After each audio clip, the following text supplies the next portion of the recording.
ସମୁଚ୍ଚାରିତ ଭିନ୍ନାର୍ଥବୋଧକ ଶବ୍ଦ ଆଧାରିତ ପ୍ରଶ୍ନଗୁଡ଼ିକୁ ସଲ୍ଭ କରିବା ପାଇଁ କୌଣସି ପ୍ରକାର ଟ୍ରିକ୍ ନାହିଁ। ବୁଝିପାରିଲ ମାଇ ଡିଅର୍ ଷ୍ଟୁଡେଣ୍ଟ?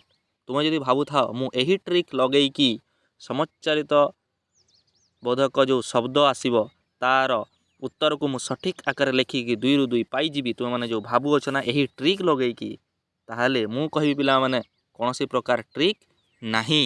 ବୁଝିଗଲା? ଯଦି କୌଣସି ପ୍ରକାର ଟ୍ରିକ୍ ନାହିଁ ତାହେଲେ ୟାର ସମାଧାନ କ'ଣ? ଏହା ଭାବୁଛ ନା? ତ ଶୁଣ ପିଲାମାନେ, ୟାର ସମାଧାନ ଗୋଟିଏ ହିଁ ରହିଅଛି ଯେ ଧ୍ୟାନପୂର୍ବକ ମନ ଦେଇ ବର୍ତ୍ତମାନ ଶୁଣ, ମୁଁ ସମ୍ପୂର୍ଣ୍ଣ ଯେତିକି ତକ ରହିଅଛି ସମୁଚ୍ଚାରିତ ଭିନ୍ନାର୍ଥବୋଧକ ଶବ୍ଦ ଆଧାରିତ ଉତ୍ତର ମୁଁ ତୁମମାନଙ୍କୁ ଜଣେଇବି।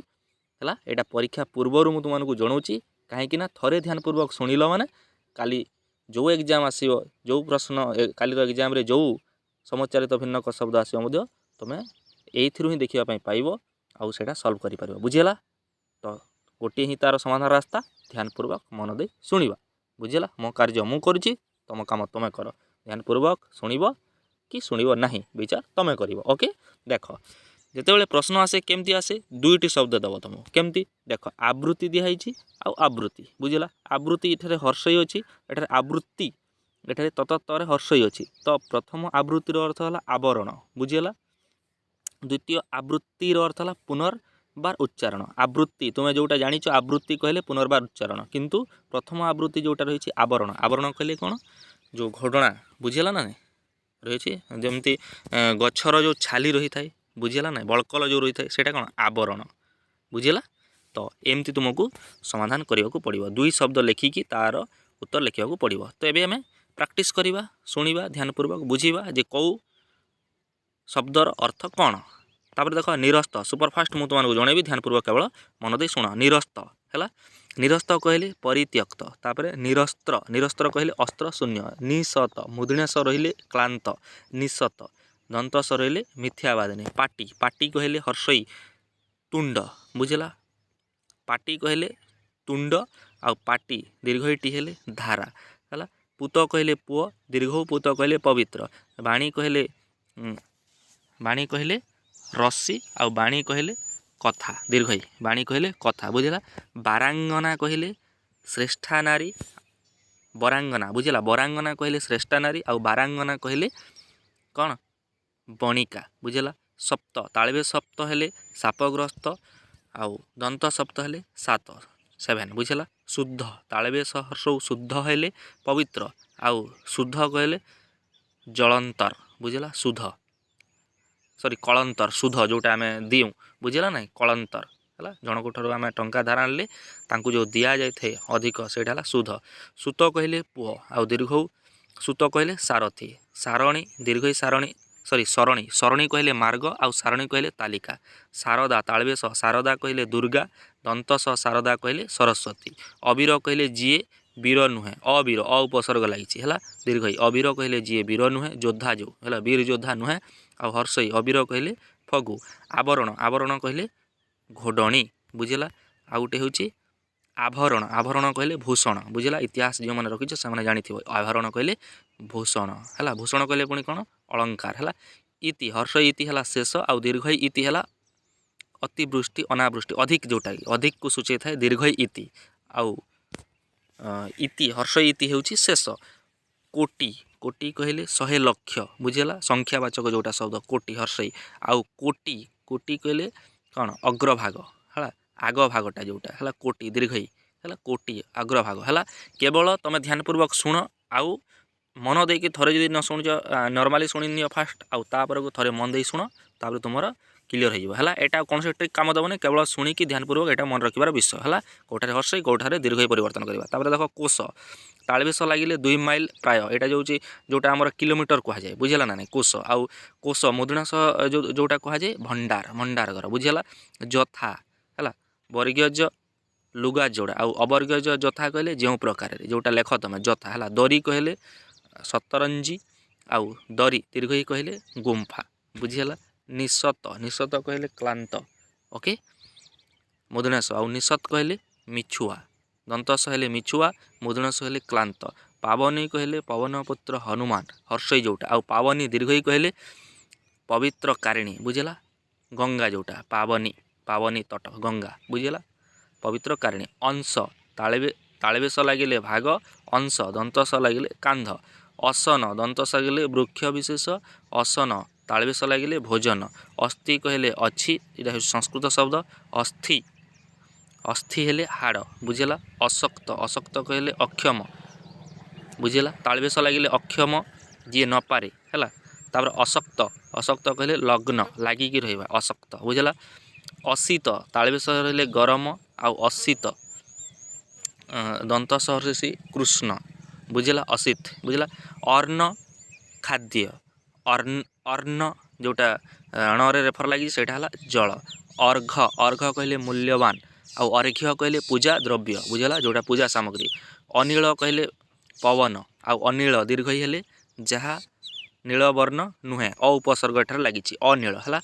अभिहित अनुचित अभिहित अभिहित यहाँ संस्कृत शब्द पिलाने है कथित अभिहित यहाँ ध्यान देव अभिहित कहले अनुचित आउ अभिहित कहले अकथित यहीपरि आउ केते गुड़ी जो समुच्चारित शब्द रही तार देख असी ये तुम मानकर कन्फ्यूजन रही पिलाने ये समुच्चारित बोधक शब्द को तुम ध्यानपूर्वक न शुणिल न जानिल न पढ़िल ताहले पढ़िबार तो आवश्यक नहीं ध्यानपूर्वक केवल शुण एठारे तुम जब मिस करुच शुणिबार ध्यानपूर्वक ताहले तुम मानकर 2 रु 1 मार्क कटि जाई पारे असी तालबेश सॉरी दंतस अशी अशी कहले खंडा आउ अशी तालबेश दीर्घ कहले संख्या 80 जोटा कहे तापर अलिक अलिक हर्ष हेले ललाट ललाट आउ अलिक दीर्घ अलिक होउची मिथ्या है आभास आभास होउची इंगित आउ आभास मुद्रणस होउची भाषण आवृत आवृत कहले आच्छादित आवृत्त जहाँ गान होई सारिछि ईश दीर्घ ईश तालबेश हेले स्वामी बा प्रभु ईश्वर जोटा कहुए आउ ईश मुद्रणस हेले लंगलर दंड बा जोटा आम हल नंगल जो चाषी भाई मैंने जो करती चाष करती नंगल साहाय्य है तार ईश जोटा को धरिकी से मैंने जोतंती बुझीगला उपादान उपादान कहले उपकरण उपाधान कहले तकिया है काली दीर्घई है देवी विशेष जो आम कहू काली माता बुझीगला काली हर्षई हेले सेटा हूँ स्याही बुझीगला पेन रसई ओके कूजन कूजन है मंद लोक हर्ष कूजन मंद लोक कूजन दीर्घ कूजन हेले पक्षीर गान बुझीपार बर्तमान शुणा जाऊ तुमको बर्तमान मॉर्निंग टाइम रे मु एई भिडियोटी माने ये करिकी तुमको जनाऊँगी रेकर्ड करिकी एबे शुणी पार्थुव है पक्षी मानकर कोलाहल है तो सेटा कौन कूजन कूजन कहले पक्षीर गान दीर्घ कृति कार्य कृति दीर्घई दीर्घ हेले दक्ष कमल कहले पद्म आउ कमल कहले जल है कूल कहले तट बा तीर दीर्घ जोटा आउ हर्ष कूल हेले वंश गिरीश कहले महादेव गिरीश दीर्घ हेले हिमालय गुणी कहले गुणी विद्यार अधिकारी है गुणी दीर्घ हेले गुणवान दीर्घ हेले गुणवान तापर गोलक गोलक होउचंती वैकुंठपुर आउ गोलक कहले गोलाकार वस्तु च्युत कहले स्खलित यफला जो लगिला आउ च्युत कहले आंब चिर कहले सर्वदा आउ दीर्घई चिर कहले छिंडा लगा चिरी जाइथिबा लुगा जोटा चूड़ा चूड़ा कहले शीर्ष भाग है मंदिर चूड़ा जोटा दीर्घ चूड़ा आउ गोटे चूड़ा जोटा तुम मैंने खाओ बुझीगला चूड़ा हर्ष चूड़ा हूँ खाद्य पदार्थ बुझीगला जब कहले द्रुत आउ गोटे जब कहले ज धान बुझीगला जात कहले जन्म आउ अवर्ग्य जात कहले यात्रा जीवाटा है जुई कहले चिताग्नि आउ अवर्ग्य जर दीर्घ लागी जुई कहले फूल जुई फूल जोटा जुई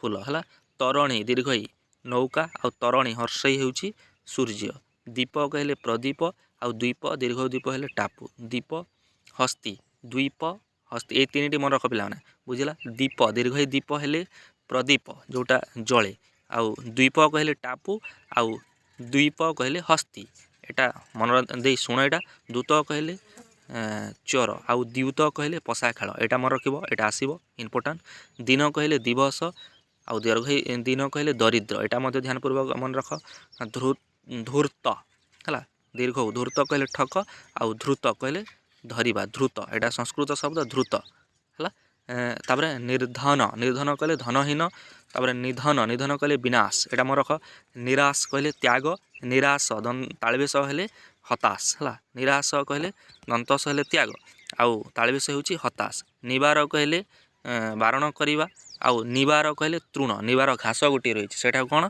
तृण। तीन कहले सॉरी नीति कहले प्रत्यह आउ दीर्घ नीति कहले नियम बुझेला एटा मन रख। पृष्ठ कहले पिठी आउ पृष्ठ कहले पचरा जाइथिबा। परिच्छेद कहले पोशाक परिच्छेद कहले अध्याय परिच्छेद है अध्याय एकार लगी। प्रकार कहले भेद आ प्रकार कहले प्राचीर प्राकार प्राकार कहले प्राचीर है एटा आकार लगी एठारे है। परीक्षा परीक्षा गड़ खाई बुझीगला आउ परीक्षा दीर्घई परीक्षा हेले सेटा कौन सेटा होउची दक्षता प्रदर्शन निमित्त जो परीक्षा नि जाए तुम मैंने जो परीक्षा देवाई जाऊँ बुझीगला। बल्लभ बल्लभ कहले पाचक बुझीगला आउ बल्लभ कहले बल्लभ कहले स्वामी। पुत कहले संतान दीर्घ पुत कहले पवित्र है शांत पुत मनरे है।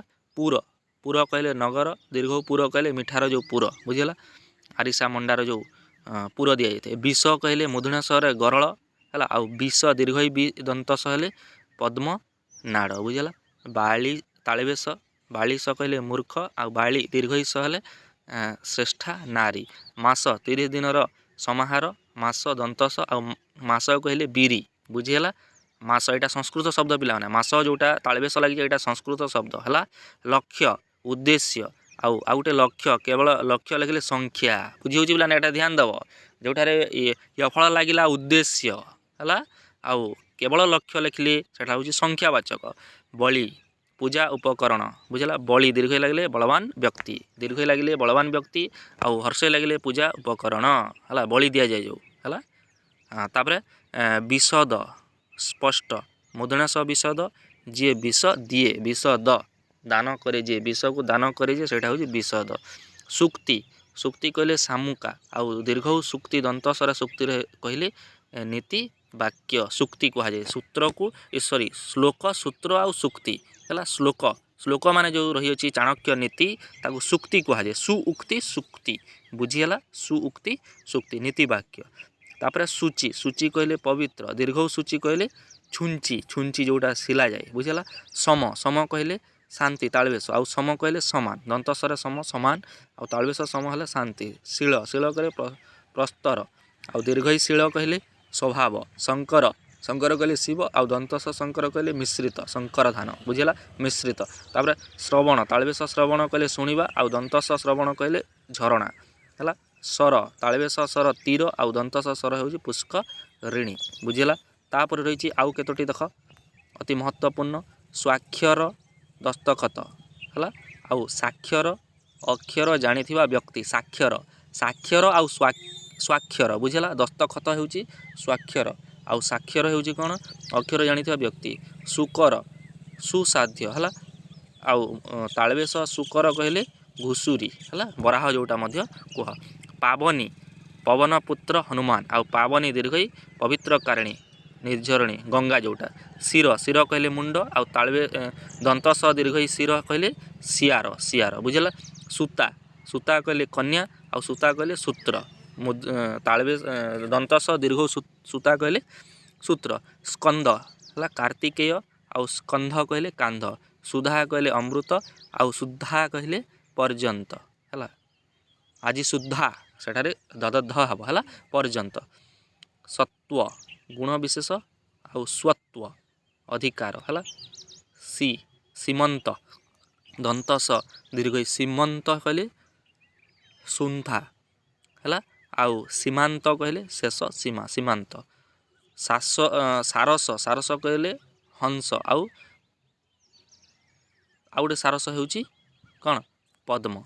सबल कहले बलशाली सबल कहले चित्रित तालबेश एटा है। तापर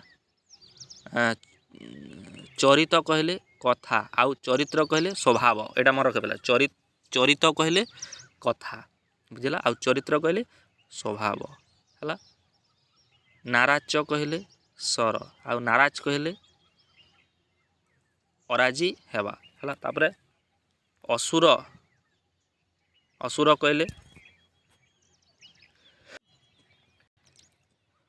असुर कहले कण असुर कहले दानव जोटा दंतसर हर्ष आउ असुर कहले आ गोटे असुर कौन ତାଳବୀ ସ୍ୱର ଦୀର୍ଘ ଲାଗିଛି ସେଇଟା ହେଉଛି ଭୀରୁ। ତାପରେ ଝସ, ଝସ କହିଲେ ମାଛ, ଆଉ ଝାସ କହିଲେ ଜଳିବା ଅଗ୍ନିରେ ଲମ୍ଫ ଦେବାଟା ହେଲା ଝାସ ଦେବାଟା। ତାପରେ ଜମକ, ଜମକ କହିଲେ ଆଡ଼ମ୍ବର, ଆଉ ଜମକ ଅବର୍ଗୀୟ ଜରେ ଜମକ ହେଲେ ଏକ ଶବ୍ଦାଳଙ୍କାର, ଜମକ ଅଳଙ୍କାର ଯେଉଁଟା, ହଁ ନା ନାହିଁ ପିଲାମାନେ। ତ ତାପରେ ଅଛି ବିପରୀତ ଅର୍ଥବୋଧକ ଶବ୍ଦ। ହଁ ଏ ଥିଲା ପିଲାମାନେ କ'ଣ କେତେ ଗୁଡ଼ିଏ ସମଚାରିତକ ଭିନ୍ନାର୍ଥବୋଧକ ଶବ୍ଦ। ୟାର ଅର୍ଥ ପିଲାମାନେ କ'ଣ ଜାଣିଛ?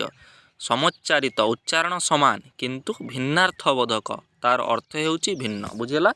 ଉଚ୍ଚାରଣ ଦୃଷ୍ଟିରୁ ସମାନ ଶୁଣାଯାଉଥିବ କିନ୍ତୁ ତାର ଅର୍ଥ ହେଉଛି ଭିନ୍ନ ଭିନ୍ନ। ବୁଝିହେଲା? ଏମିତି 2ଟି ପ୍ରଶ୍ନ ଆସିବ ହେଲା, 2ଟି ନାହିଁ 4ଟି ପ୍ରଶ୍ନ ଆସିବ। ଆଉ 4ଟିରୁ ତୁମମାନଙ୍କୁ କେତୋଟି 2ଟି କରିବାକୁ ପଡ଼ିବ। ଆଉ ଗୋଟିଏର ମାର୍କ ହେଉଛି 1 ମାର୍କ। 1 × 2 = କେତେ? 2 ମାର୍କ। ବୁଝିହେଲା? ଏଇଟାର କୌଣସି ଟ୍ରିକ୍ ନାହିଁ, ୟା ପୂର୍ବରୁ ମୁଁ କହିସାରିଛି। ୟାର ଗୋଟିଏ ମାତ୍ର ସମାଧାନ, ଗୋଟିଏ ମାତ୍ର ସଲ୍ୟୁସନ୍, କେବଳ ଧ୍ୟାନପୂର୍ବକ ପଢ଼ିବ, ନାଇଁ ତ ଶୁଣିବ, ନାହିଁ ତ କ'ଣ ପ୍ରାକ୍ଟିସ୍ କରିବ, କହି ପ୍ରାକ୍ଟିସ୍ କରିବ। ବୁଝିହେଲା? ଆଉ ସବୁଥିରୁ ବେଷ୍ଟ ହେଉଛି ଧ୍ୟାନପୂର୍ବକ ଥରେ ଶୁଣିବ ଆଉ ବାର ବାର କହିବା ପାଇଁ ପ୍ରାକ୍ଟିସ୍ କରିବ ହେଲା। 2 4 5 7 8 ଥର ପଢ଼ି ନେବ ହେଲା। ଏଇଟା ଆଗରୁ ଯେତେ ପଢ଼ିଲେ ମଧ୍ୟ ମନେ ରହିବନି, ଏକ୍ଜାମ୍ ସମୟରେ ହିଁ ଏଇଟା ପଢ଼ିବା ଜରୁରୀ। ଆଉ ପଢ଼ିଲେ ଅଭ୍ୟାସ କରିକି ପଢ଼ିବ। ବୁଝିହେଲା? ବାର 3 4 ଥର ପଢ଼ି ନେବ ୟାକୁ, ଏଇ ନୋଟ୍କୁ 3 4 ଥର ପଢ଼ି ନେଲେ ତୁମମାନଙ୍କର 2ରୁ 2 ତୁମମାନଙ୍କର କମ୍ପ୍ଲିଟ୍ ମାର୍କ ତୁମେ ପାଇପାରିବ। ବୁଝିହେଲା? ସଠିକ୍ ଆକାରରେ ନିର୍ଭୁଲ ଆକାରରେ ଲେଖିକିରି। ବୁଝିହେଲା? ଏକ୍ଜାମ୍ ଆଉ ରହିଲା ମାତ୍ର ଅଳ୍ପ ମୁହୂର୍ତ୍ତ।